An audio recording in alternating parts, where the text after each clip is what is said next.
The best in the business, Mr. Mark Goddard, about to get this one underway. 3 5-minute rounds, if they need them. In the Cage Warriors welterweight division, Chris Chuck Morris in the white, Super Mariusz Mikolajewski in the black. Got Southpaw v Southpaw too. I think that's the first we've seen. The last 2 shows anyway. You'll see Mariusz has a bit of a height advantage here. Chris 5'9", but very, very sturdy at the weight. Yeah, Chris is shorter, but you know he's a lot of power in his build. Be interesting. He obviously trains with the champ there at higher levels, so be interesting to see what he brings to the table.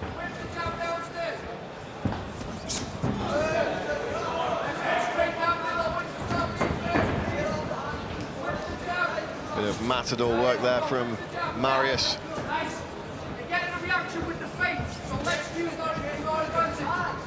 Yeah, Mariusz looks very experienced. Again, he's one-on-one, obviously an extensive amateur as well, but looks very relaxed, very calm. Yeah, he's been fighting for a long time.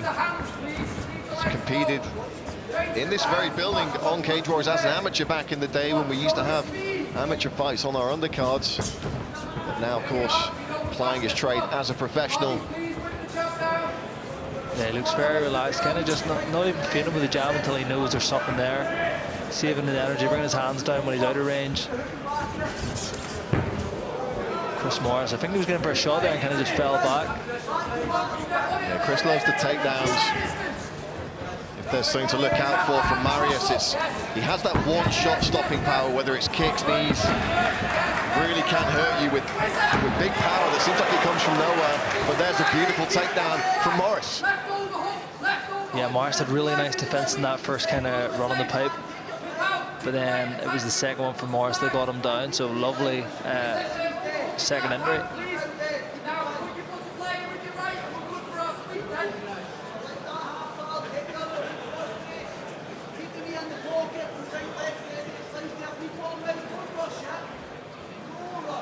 Yeah, Morris alert of that kind of knee shield he was trying to bring up in there in the middle.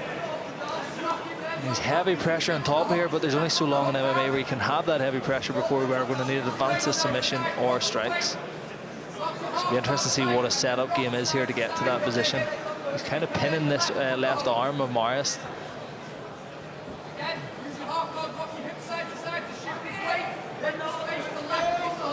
Yeah, definitely. I feel like we could maybe see like a head and arm kind of entry being set up here. He's got the left arm under control.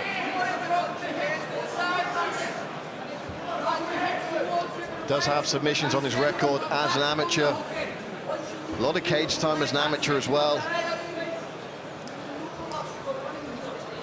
He's a champion on the Northwest regional scene, defended that a number of times before hitting the pro ranks. Again, he's still in that position where in the ref contraction, he's still in that position. He was in that position where he was looking for the head and arm, and someone of his build that definitely fits the bill for a head and arm. Mariusz just seems nice, relaxed, kind of feeling that overhook, just kind of, he's getting a few elbows now though, so that might get a bit of urgency out of him, but he does seem pretty relaxed under there, just buying his time.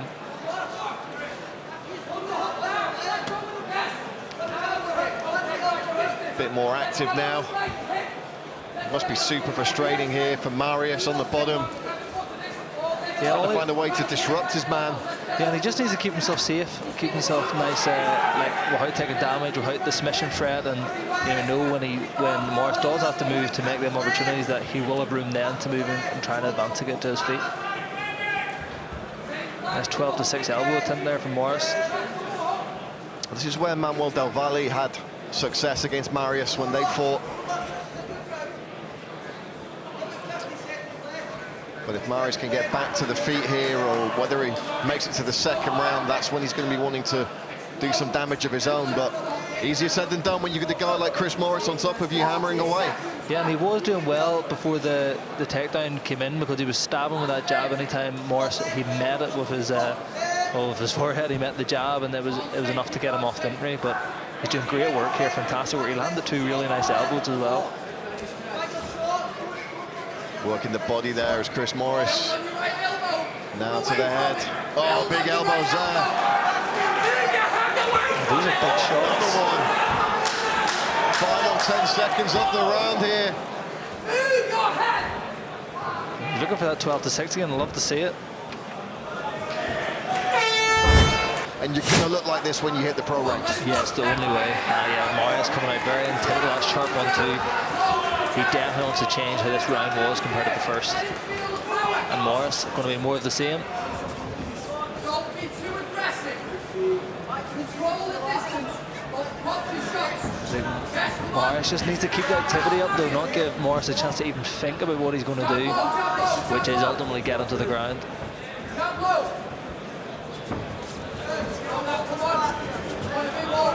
Sometimes when you're up against a wrestler, you kind of fall guilty of kind of just waiting for them to shoot the injury rather than get you on an offense off.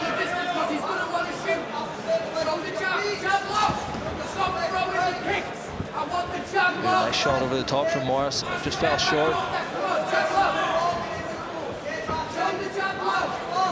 Want to see Mariusz stick that jab in Mariusz's face.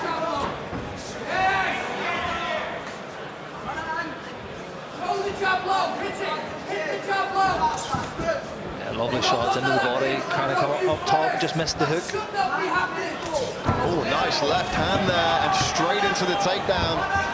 Beautiful work. Gathering up that leg. Mariusz defending well initially, but ends up on his back again. Yeah, same picture again. You know, he defended that first initial injury, and it was the second one. And Mariusz is very well versed in going, you know, second, third, fourth attempt if he needs to.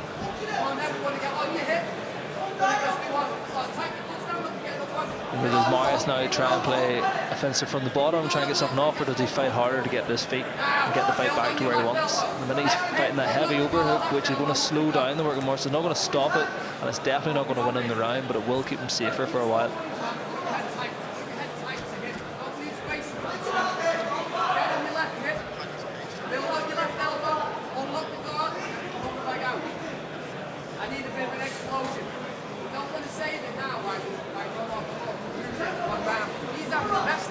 One thing probably should mention at this point, Reese, a tough weight cut for Mariusz Mikolajewski yesterday. Needed almost a full 2 additional hours to make weight.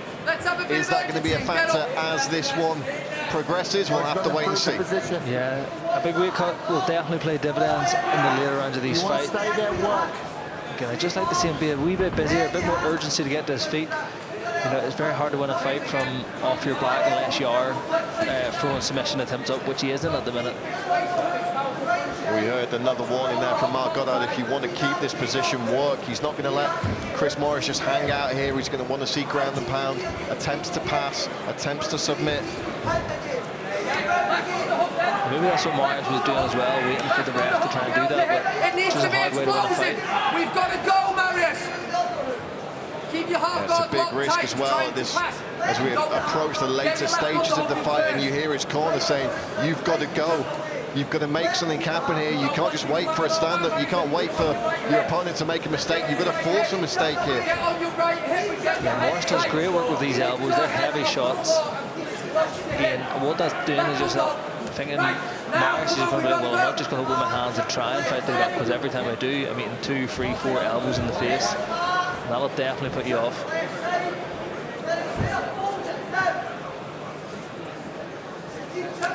On the hook, come on. When he's best, come on. And Mariusz just doing enough to keep Mark Goddard away, although he does get a bit of a warning now. And then again, purse him up with the elbows. These are heavy, heavy shots. Mariusz going to have a look at this. Big shots from Mariusz here, generating some massive power. Mariusz just covering up. A big warning there from Mark Goddard. Mariusz trying to survive, trying to hang on. Surely. He's fighting hard. There's the stoppage. The referee has seen enough. Chris Mariusz able to turn it up there in the dying stages of the second round and get the TKO finish.